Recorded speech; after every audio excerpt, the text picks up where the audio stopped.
बिस्मिल्लाहिर्रहमानिर्रहीम। ज़बीउल अबलगन अपने नए वीलॉग के साथ मैं हाज़िर खिदमत हूँ।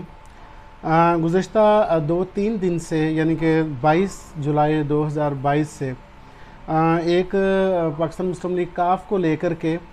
मुल्क भर में जो है वो बहुत ज़्यादा बातें हो रही हैं और बाज़ सुनाई दे रही है इस ख़ानदान के इत्तेहाद व यगानगियत का शराज़ा बिखरने की।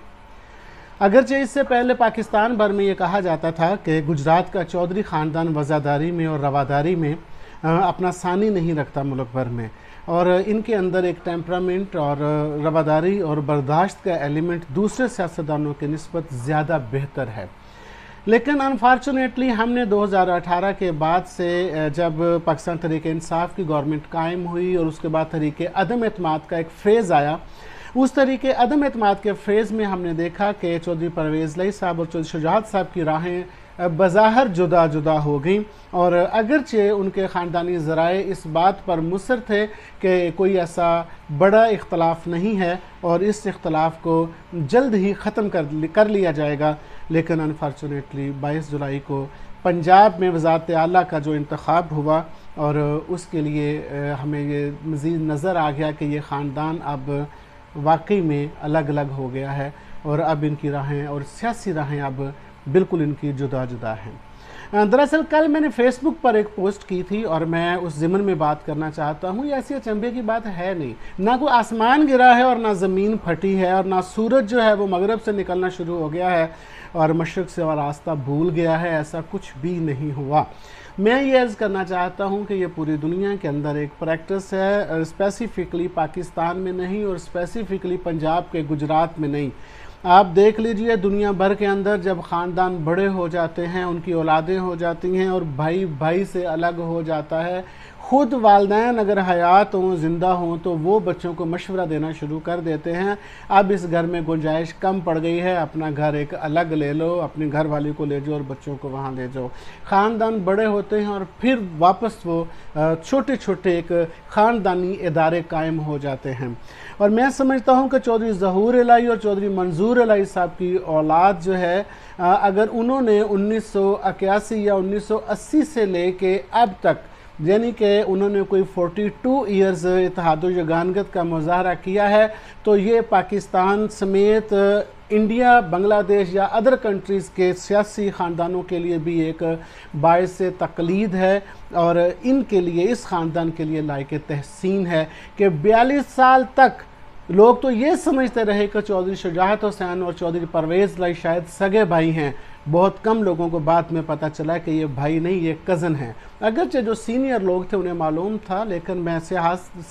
सहाफ़त में जो नए आने वाले लोग हैं और सियासत से जो नए रोशनास होने वाले लोग हैं, मैं उनकी बात कर रहा हूँ। बहुत देर तक लोग इन्हें सगे भाई समझते रहे। तो आप अंदाज़ा कर लीजिए कि इत्तेहाद व यगानगियत, प्यार और मोहब्बत, रवादारी और वज़ादारी का वो क्या आलम होगा कि लोग ये सोचने पर मजबूर हो गए कि शायद ये कज़न नहीं, सगे भाई हैं, लेकिन हकीकत यह है कि वो कज़न थे।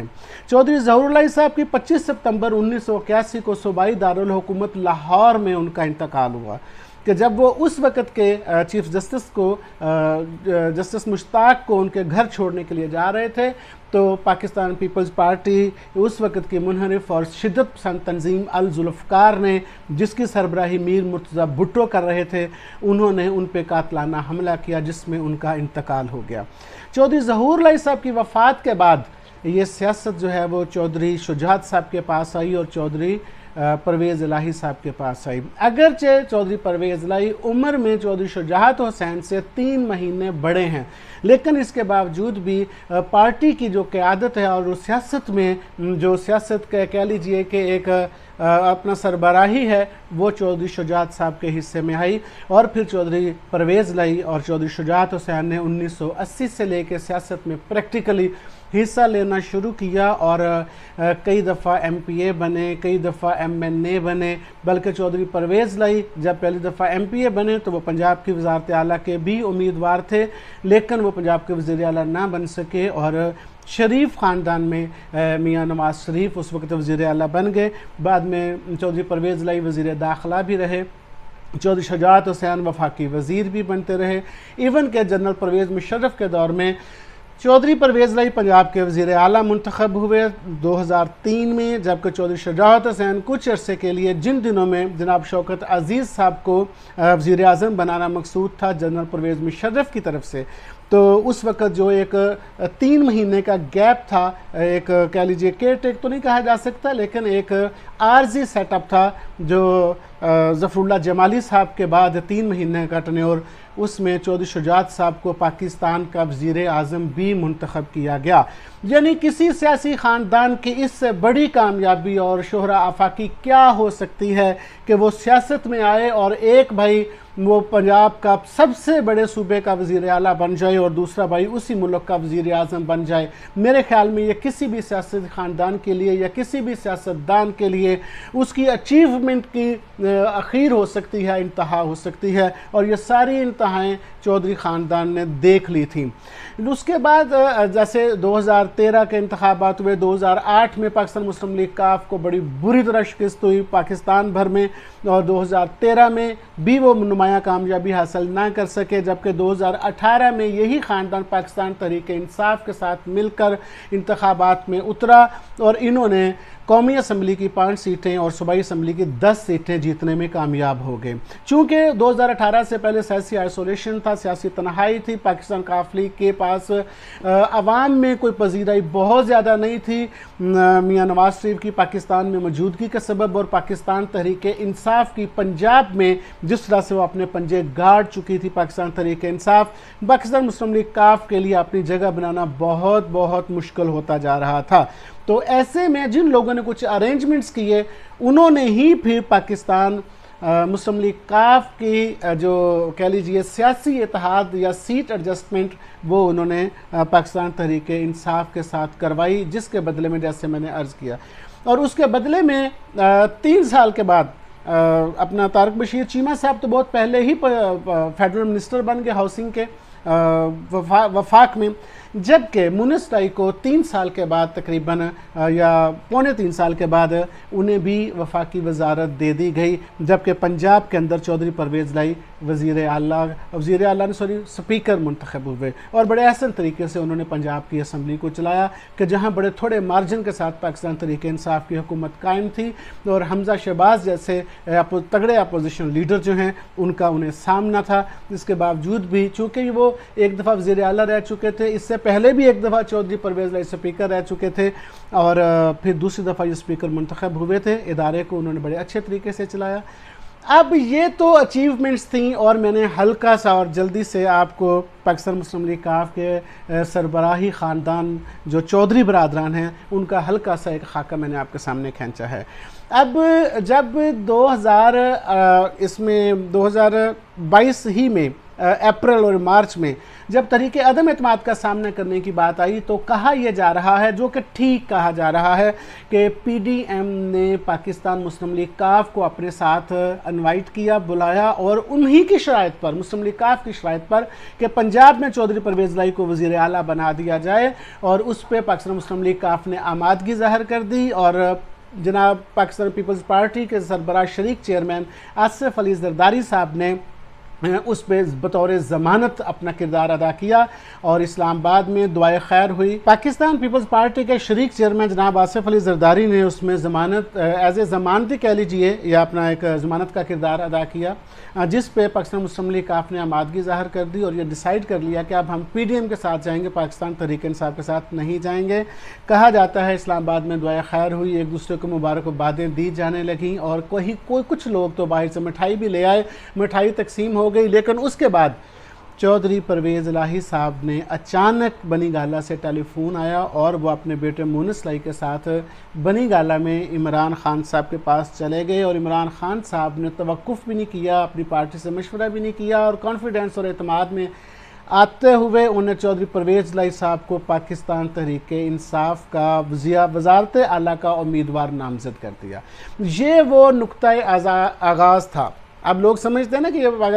चौधरी बरादरान में जो है ये खलल या ये झगड़े का आगाज़ कहाँ से हुआ है, इख्तलाफात कहाँ से हुए थे। ये वो पहला इख्तलाफ था जब चौधरी मुनिस लाई साहब और चौधरी परवेज़ लाई साहब ने वहाँ से दुआए खैर करने के बाद चौधरी शुजाअत हुसैन साहब को एतमाद में लिए बगैर चाहिए तो ये था कि वो भी मशवरा करते, और चाहिए था पाकिस्तान तहरीक इंसाफ के चेयरमैन भी मशवरा करते अपनी पार्टी से कि वज़ारत आला का उम्मीदवार नामजद करना भी है कि नहीं, और चौधरी परवेज़ लाई, चौधरी मोनस लाई भी मशवरा करते अपनी पार्टी से कि क्या हमें पीटीआई की तरफ अब जाना चाहिए कि नहीं, जबकि पीडीएम के साथ हमारे मामला तय पा चुके हैं। दोनों ने मशवरा नहीं किया और उजलत में उन्होंने चौधरी परवेज़ लाई साहब को अपना उम्मीदवार नामजद कर दिया। तो उसके बाद चौधरी शुजात साहब ज़ाहिर है ज़ीरक आदमी हैं, बुज़ुर्ग सियासतदान हैं, खामोशी इख्तियार कर ली। तारक बशीर चीमा ने खामोशी इख्तियार नहीं की और सालक हुसैन, चौधरी सालक हुसैन ने खामोशी इख्तियार नहीं की। उन्होंने कहा कुछ भी हो जाए हमने वोट जो है वो पाकिस्तान तहरीक इंसाफ को नहीं देना, हम अपना वोट पीडीएम को देंगे। यहाँ से राहें अलग अलग हुई, जुदा जुदा हो गई और उसके बाद ये खलीज बढ़ती चली गई। चौधरी मोनस लाई, चौधरी परवेज़ लाई पाकिस्तान तहरीक इंसाफ के साथ चलते रहे। पंजाब असम्बली में एक दो बार अगर इजलास करने की कोशिश की गई तो चौधरी परवेज़ लाई साहब ने बड़ा अग्रेसिवली उस इजलास को नहीं होने दिया और वो पंजाब में, लाहौर में, ईवान इकबाल में पंजाब असम्बली के इजलास होते रहे, कभी फ्लैटिस होटल में होते रहे और वो पाकिस्तान तहरीक इंसाफ से, पाकिस्तान मैं समझता हूँ पाकिस्तान तहरीक इंसाफ के कारकुनान से, पाकिस्तान तहरीक इंसाफ की मुकामी क़यादत से, पाकिस्तान तहरीक इंसाफ के MPs MNA से ज़्यादा अग्रेसिव होकर चौधरी मोनस लाई और चौधरी परवेज़ लाई ने पाकिस्तान तहरीक इंसाफ का मुकदमा लड़ा और उनकी तरफ से कहूँगा कि हर अव्वल दस्ते का किरदार अदा किया। फेडरल में सूरत हाल ये थी कि वहाँ पर चौधरी शुजात साहब के हकीकी बेटे सालक हुसैन वो उस वक़्त मिनिस्टर बन चुके थे और शहबाज शरीफ साहब की काबीना के मेंबर थे, इसी तरह तारक बशीर चीमा साहब मेंबर थे। अब लोग बातें कर रहे थे, लतीफ़े गढ़ रहे थे और सोशल मीडिया के ऊपर जो है वो इस्तेहज़ा की पोस्टें वो आ रही थी और वो कह रहे थे कि आधा ख़ानदान तहरीक इंसाफ के साथ है और आधा जो है वो पीडीएम के साथ है। तो समझ तब भी आ रही थी कि ये चीज़ें बढ़ती जाएंगी, कम नहीं होंगी, लेकिन 22 जुलाई को तो इंतहा हो गई और अखीर हो गई कि जब चौधरी परवेज़ लाई साहब इलेक्शन लड़ने के लिए वज़ारत आला का आए और उस वक़्त दोस्त मोहम्मद मज़ारी जो डिप्टी स्पीकर हैं उन्होंने चौधरी शुजात साहब का ख़त जो है वो सामने ले आए और उन्होंने कहा कि पाकिस्तान मुस्लिम लीग काफ के 10 MPs के वोट नहीं गिने जा सकते चूँकि चौधरी शुजात साहब चौधरी परवेज़ लाई को वोट नहीं देना चाहते। और ये मेरे ख्याल में वो ताबूत जो तैयार हो रहा था मार्च और अप्रैल से जो ताबूत तैयार हो रहा था, ये ख़त उस ताबूत में आखिरी कील था और जो वो कील ठुक गई और उसके बाद ये ताबूत बंद हो गया। बेसिकली इस ताबूत के अंदर चौधरी बरादरान का 42 सालों का इत्तेहाद व यगानत दफन होने जा रहा था और वही ताबूत अब आजकल इस्लामाबाद सुप्रीम कोर्ट की सीढ़ियों पर पड़ा हुआ है और आज भी सुप्रीम कोर्ट में ये केस चल रहा है और चौधरी शुजात हुसैन साहब ने उस केस में फरीक बनने के लिए अपनी एप्लीकेशन दे दी है कि मैं भी अपने ख़त को क्लियर करना चाहता हूँ और साबित करना चाहता हूँ कि मुझे ख़त लिखने का इख्तियार था भी कि नहीं। और ये किसके बारे में वो कह रहे हैं, अपने फर्स्ट कज़न और अपने बहनोई चौधरी परवेज़ लाई साहब के बारे में। तो जब बात चौक और चौराहों में आ गई और अदालतों और थानों में आ गई है और अगर अब भी कुछ खुशफहम ये समझते हैं कि ये ख़ानदान दोबारा एक हो सकता है तो मेरे ख़्याल में हमें कबूतर की तरह आंखें बंद नहीं कर लेनी चाहिए। और मैं वापस अपनी पहली बात पर आऊँगा, ऐसा होता आया है, ख़ानदान तकसीम होते आए हैं, सियासतें तकसीम होती आई हैं, ये कोई ऐसी बड़ी बात नहीं हुई, कोई ऐसा अचंभे की बात नहीं हुई, ना आसमान गिरा है ना ज़मीन से जो है वो कुछ ऐसे ज़लज़ला बपा हुआ है। ठीक है, 42 साल रफ़ाकती बड़े अच्छे तरीके से चले हैं। अब उनके बेटे तीसरी नस्ल इधर से हुसैन इलाही, चौधरी वजाहत साहब के बेटे मूसा इलाही, हुसैन इलाही और फिर चौधरी शुजात साहब के बेटे चौधरी सालक हुसैन, चौधरी शाफे हुसैन